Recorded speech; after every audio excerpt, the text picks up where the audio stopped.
5 Hall of Famers won the NBA Slam Dunk Contest between 1985 and 1997. In the past 5 years, the contest has featured just 4 All-Stars in total, with recent years seeing none at all. This dramatic shift didn't happen by accident. It began with one critical moment, when the game's biggest star decided the contest wasn't worth his time. Today, we need to look at the contest's history and explore how LeBron James's choice created a ripple effect that would change basketball culture forever. The 1980s marked the true golden era of the NBA Slam Dunk Contest. Between 1985 and 1997, the competition showed basketball's elite talent, with 5 contests won by future Hall of Famers.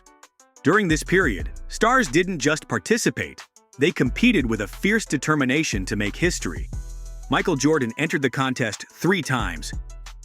Dominique Wilkins, known as the human highlight film, participated in an impressive 5 contests. The 1986 contest brought a magical moment when Spud Webb defeated his much taller teammate, Dominique Wilkins, proving that height wasn't everything in the art of dunking. But it was the 1988 contest that everyone remembers. The incredible showdown between Jordan and Wilkins in Chicago made that year's event truly special. Jordan's winning dunk, a perfect score leap from the free throw line, remains one of basketball's most iconic moments. These weren't just random athletic displays, they were carefully crafted performances that built legacies. Stars understood that winning the contest could elevate their status in basketball history. Every year, fans packed arenas to witness these players push the boundaries of what seemed possible. The competition meant something special. It was a chance for players to write their names in basketball history through pure creativity and athletic brilliance. This period set a standard for excellence that would influence every contest that followed. While the 80s set an incredible foundation, what happened at the turn of the century would take the contest to heights nobody could have imagined. The turn of the century brought us what many consider the ultimate dunk contest moment. In 2000, Vince Carter put on a show that changed the game forever. His performance that night wasn't just about winning, it was about pushing the boundaries of human ability. But what made this era special wasn't just Carter's performance. The contest still attracted legitimate NBA stars who saw it as a chance to make history. Guys like Steve Francis and Tracy McGrady brought their A-game, treating the contest with the respect it deserved. The competition stayed hot into the mid-2000s, with Josh Smith and Dwight Howard keeping the tradition alive. Props started showing up, teammates got involved, and the whole thing felt like a real show. Most importantly, established NBA stars still saw the contest as something worth their time. When a big name entered the contest back then, you knew you were in for something special. The arenas would be packed, TV ratings would spike, and basketball fans everywhere would tune in to see what these guys could come up with.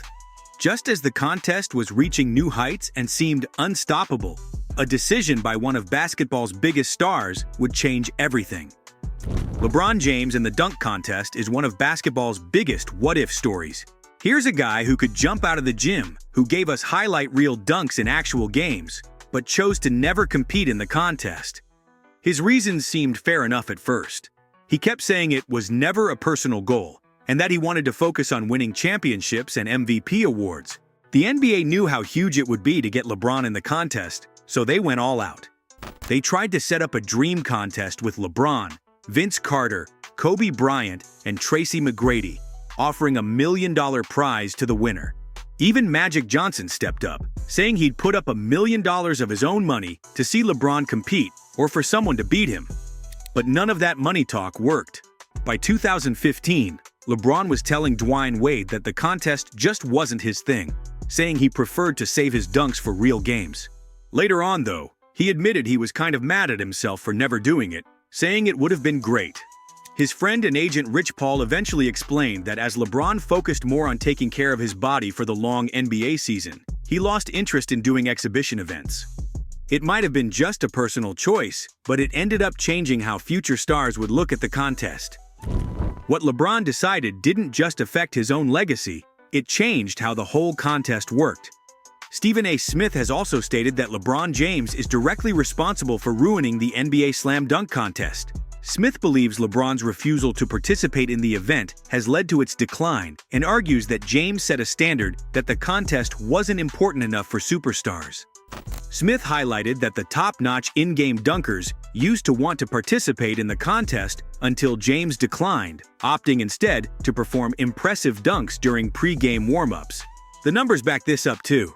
In the last 5 years, only 4 All-Stars have even bothered to compete, and lately, we haven't seen any at all. Look at what happened in 2012. You had Jeremy Evans, a bench player, going up against Chase Budinger, a role player, and Derek Williams, who hadn't proven much yet. The next couple of years weren't any better. It's pretty telling that Damian Lillard, a guy known more for shooting threes than dunking, competed in the contest before LeBron ever did. After LeBron's decision, other high flyers like Zion Williamson and Jay Morant also started skipping the contest, even though everyone knew they could put on an amazing show. What used to be a showcase for the NBA's biggest names has turned into something that even up-and-coming stars don't seem interested in anymore. These changes didn't just affect who participated in the contest, they completely transformed what the event would become in today's NBA. Today's dunk contest looks nothing like what we saw in its glory days.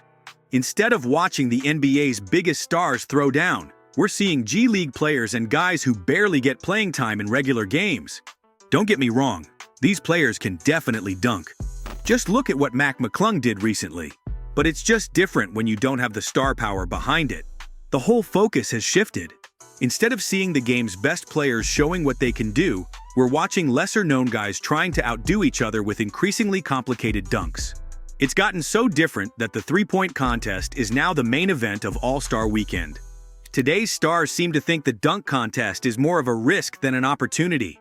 But this transformation goes deeper than just the contest itself. It reflects fundamental changes in how basketball culture has evolved. The changes in the dunk contest tell us something bigger about how basketball has changed. Back in the 80s and 90s, if you were a high-flying player, you almost had to do the contest. Guys like Jordan, Wilkins, and Carter knew that the contest was their chance to become legends. But these days, players think differently. Following LeBron's lead, they're more focused on staying healthy and having long careers than putting on a show. It's not just about the contest. It shows how players think about their careers and public image differently now. Social media has changed things too. Why wait for All-Star Weekend when you can see amazing in-game dunks on your phone every night? The contest used to be special because it connected different generations of players. Each era's stars would add their own chapter to its history. But now that connection is broken, and basketball has lost something important in the process. As we look at where the contest stands today, the big question is, what comes next? The dunk contest is still around, but it's just not the same anymore. Sure, we still see some amazing athletic displays, but the contest doesn't mean what it used to be. We can't just blame LeBron. That would be too simple. His decision was more like a turning point that showed how things were changing in basketball. As we think about what happened, we must consider not just what we lost, but what might still be possible. Maybe the contest is just changing along with basketball itself. Or maybe we're just waiting for the next big star who's willing to step up and bring back what made the contest special in the first place. Only time will tell if the NBA Slam Dunk Contest can become basketball's greatest show again.